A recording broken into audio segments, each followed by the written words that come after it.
કેમ છો દોસ્તો, સ્ટોરીઓની દુનિયામાં સ્વાગત છે। જો સ્ટોરી સાંભળવા માટે આવ્યા છો, ચાલો સ્ટોરીની શરૂઆત કરી। રુચિ પોતાના રૂમમાં પથારીમાં સૂતેલી હતી કારણ કે તેને ખૂબ તાવ હતો। ત્યારે તેના સાસુ આવીને બૂમો પાડવા લાગ્યા અને કહેવા લાગ્યા, તારા માતા પિતાએ તને કોઈ સંસ્કાર નથી આપ્યા કે શું, કે તું હજી સુધી પથારીમાં પડી છે। ઘરમાં સાસુ સસરા છે, એટલી પણ ખબર નથી પડતી કે ઉઠીને સાંજની ચા બનાવી દઉં। રુચિ કણસતા બોલી, મમ્મીજી મને ખૂબ તાવ છે। તો સાસુએ કહ્યું, મારું નસીબ જ ફૂટેલું છે કે આવી ખામીયુક્ત વહુ મળી ગઈ અમને। આટલું કહીને સાસુ બબડતા બબડતા રસોડામાં ગયા અને ચા બનાવવા લાગ્યા। તેમણે માત્ર 2 કપ ચા બનાવી અને પોતાના રૂમમાં લઈ ગયા। રુચિનું માથું દુખાવાથી ફાટી રહ્યું હતું। તેને લાગ્યું કે સાસુ ચા બનાવે છે તો તેના માટે પણ 1 કપ ચા બનાવશે, પરંતુ સાસુએ તેના માટે ચા ના બનાવી। 1 કલાક પછી જ્યારે તેનો પતિ વિશાલ ઓફિસથી ઘરે આવ્યો અને તેને ખબર પડી કે તેની પત્નીની તબિયત ખરાબ છે, તો તે રસોડામાં ગયો અને તેણે તેના માટે ચા બનાવી। હવે ડિનર બનવાની કોઈ આશા તો નહોતી દેખાતી, તેથી વિશાલે ખાવાનું બહારથી મંગાવી લીધું। વિશાલની સામે તો તેના માતા પિતાએ કંઈ ના કહ્યું, પરંતુ બીજા દિવસે સવારે જ્યારે વિશાલ ઓફિસે જતો રહ્યો, તો ફરીથી રુચિના સાસુ સસરા તેને ટોણા મારવા લાગ્યા। સવારે તો તેના સાસુએ નાસ્તામાં સેન્ડવિચ બનાવી દીધી હતી, તો વિશાલ નાસ્તો કરીને ચાલ્યો ગયો હતો, પરંતુ ત્યારબાદ તેના સાસુએ વહુ માટે કંઈ ના બનાવ્યું, તો મજબૂર થઈને રુચિ રસોડામાં આવી અને તેણે પોતાના માટે ખીચડી બનાવી લીધી। તેની આંખોમાંથી આંસુ વહી રહ્યા હતા કે બીમારીમાં કોઈ તેની સંભાળ લેનારું નથી। રસોડામાં રુચિને રડતી જોઈને તેના સાસુ બોલ્યા કે તું આ ઘરની વહુ છે અને ઘરની વહુઓ રસોડામાં રડી રડીને અપશુકન નથી ફેલાવતી। તારા માતા પિતાએ તને આ પણ નથી શીખવાડ્યું, કેવા સંસ્કાર છે તારા? તો રુચિથી રહેવાયું નહીં અને તે બોલી પડી કે ઘરની વહુને રડાવવામાં આવે છે તો ઘરવાળાના સંસ્કાર પણ દેખાય છે મમ્મીજી। આ સાંભળીને સાસુ છાતી પીટતા રડીને કહેવા લાગ્યા, હે ભગવાન, કેવી અસંસ્કારી વહુ મળી ગઈ મને, જે સાસુને સામે જવાબ આપી રહી છે। રુચિ કડક અવાજમાં બોલી કે વહુને કંઈ પણ સંભળાવતા રહો અને તે જો સામે જવાબ આપે તો ખરાબ તે જ બની જાય છે। તમે આટલા સમયથી મારા સંસ્કારો પર સવાલ ઉઠાવી રહ્યા હતા, મને ખરું ખોટું સંભળાવી રહ્યા હતા, તો તમે પહેલા તમારા સંસ્કાર જુઓ ને। પ્રશ્ન ચિહ્ન। ત્યારે તેના સસરા ગુસ્સામાં રસોડામાં આવ્યા અને બોલ્યા કે તને પોતાના સાસુનું સન્માન કરતા આવડવું જોઈએ। હું અત્યારે જ તારા બાપને ફોન લગાવું છું અને તમને કહું છું કે તેઓ અહીં આવીને પોતાની પુત્રીને લઈ જાય। તો રુચિ પણ ગુસ્સામાં બોલી કે ઠીક છે, કરો મારા પપ્પાને ફોન, જોઈએ કે શું થાય છે। તેના સસરાએ તરત જ રુચિના પિતાને ફોન કર્યો અને ઘરે આવવા કહ્યું। રુચિના પિતા ખૂબ સમજદાર હતા, તેમણે કહ્યું, આવી નાની નાની ફરિયાદો પર હું ત્યાં નહીં આવું। જો તમને એટલી પ્રોબ્લેમ હોય તો રુચિને કહો કે તે અહીંયા આવી જાય। મારી દીકરી મારા માટે બોજ નથી, પરંતુ ત્યાં આવીને હું કોઈ પંચાયતમાં નહીં બેસું, કારણ કે મારી પાસે આવા ફાલતુ કામો માટે ટાઈમ નથી। આટલું કહીને તેમણે ફોન કાપી નાખ્યો। તો રુચિના સસરા ગુસ્સામાં બબડવા લાગ્યા કે આપણાથી ખૂબ મોટી ભૂલ થઈ ગઈ, આપણે આપણા દીકરા માટે સંસ્કારી છોકરી ના શોધી શક્યા। તેના સાસુ પણ તે જ સમયે આંગણામાં નીકળીને આખા મહોલ્લાને સંભળાવતા સંભળાવતા રુચિને ગંદી ગંદી ગાળો આપવા લાગ્યા અને તેના પિતાને પણ કોસવા લાગ્યા।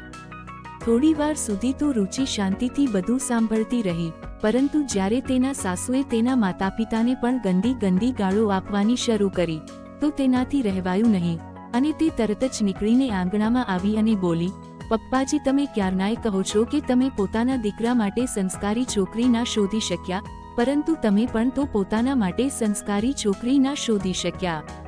પ્રશ્ન ચિહ્ન। મમ્મીજી આટલી ગંદી ગંદી ગાળો બોલે છે, શું આ જ તેમના સંસ્કાર છે? હું તો મોથી ક્યારેય કોઈ અપશબ્દ નથી બોલતી, તો પણ તમે લોકો મારા સંસ્કારો પર આંગળી ઉઠાવો છો, તો આજે મમ્મીજીના સંસ્કારો પર આંગળી કેમ નથી ઉઠી રહી?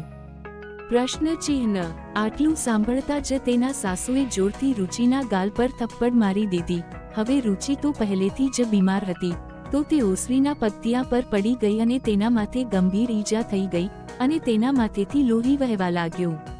તેના સસરા ગુસ્સામાં બોલ્યા કે તારી હિંમત કેવી રીતે થઈ આંગણામાં નીકળીને બૂમો પાડવાની? આજુબાજુના લોકો સાંભળશે તો શું કહેશે? રુચિ પણ બમણા અવાજે બોલી કે આજુબાજુના લોકોને સાંભળવા દો કે ઘરની વહુ પર કેટલો અત્યાચાર થઈ રહ્યો છે. તેના સસરા ગુસ્સામાં બોલ્યા કે આજે તે પોતાના અસલી સંસ્કાર બતાવી જ દીધા. રુચિ ઊભી થઈ અને ગુસ્સાથી બોલી કે આટલા દિવસથી તમે મને દરેક બાબતે સંભળાવો છો કે મારા સંસ્કાર સારા નથી, પરંતુ આજે હું તમને લોકોને મારા અસલી સંસ્કાર બતાવીશ. આટલું કહીને તેણે તરત જ પોલીસને ફોન લગાવી દીધો. હવે વહુ સામે જ ઊભી રહીને પોલીસને ફોન કરવા લાગી તો તેના સાસુ સસરાના હોશ ઉડી ગયા. તેઓ બોલ્યા, આ તું શું કરી રહી છે? તો રુચિ બોલી, મેં પોલીસને ફોન કરી દીધો છે. હવે પોલીસ થોડી વારમાં જ આવશે અને મારા સંસ્કાર આ જ હતા. પપ્પાએ મને હંમેશા અન્યાય સામે લડવાનું શીખવાડ્યું. તેમણે હંમેશા એ જ કહ્યું કે ક્યારેય પણ જો તારી સાથે ખોટું થાય તો ચૂપચાપ સહન ના કરવું, બલકે તેનો વિરોધ કરવો. હું તમારા લોકોની શરમ રાખતી હતી, તેથી આટલા દિવસોથી મેં કોઈ પગલું ના ભર્યું, પરંતુ આજે મમ્મીજીએ મારા પર હાથ ઉઠાવ્યો છે. આ આંગણામાં મારા માથેથી લોહી વહ્યું છે અને તેની કિંમત તો તમારે લોકોને ચૂકવવી પડશે. હવે તેના સાસુ સસરાવા હોશ ઉડી ગયા હતા. રુચિએ વિશાલને પણ ફોન કરીને બધું જણાવી દીધું અને તરત જ ઘરે આવવાનું કહ્યું. વિશાલ ગભરાયેલો ઘરે આવ્યો, કારણ કે સવારે તો તે ચિંતામાં ઘરેથી નીકળ્યો હતો કે તેની પત્ની બીમાર છે, પણ અહીંયા તો અલગ જ તમાશો થઈ ગયો હતો. વિશાલ ઘરે પહોંચ્યો અને રુચિને કહ્યું, કંઈ થયું હતું તો તું મને કહેતી, પોલીસને ફોન કરવાની શું જરૂર હતી?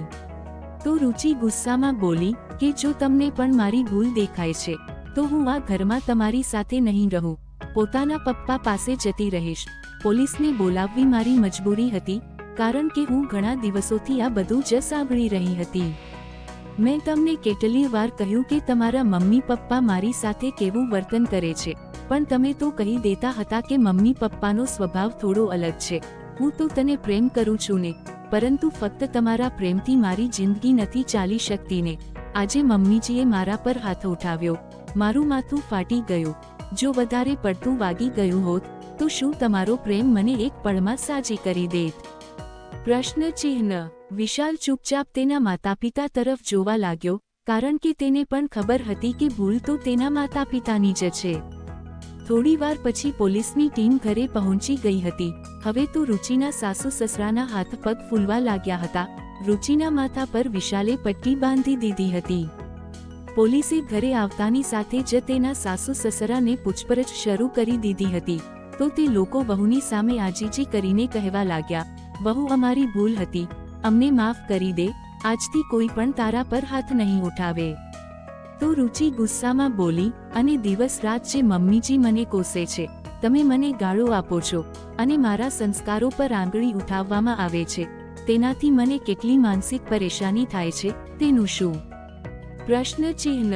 તો તેના સાસુ બોલ્યા, વહુ હવેથી તને ફરિયાદનો કોઈ મોકો નહીં મળે, કૃપા કરીને અમને માફ કરી દે.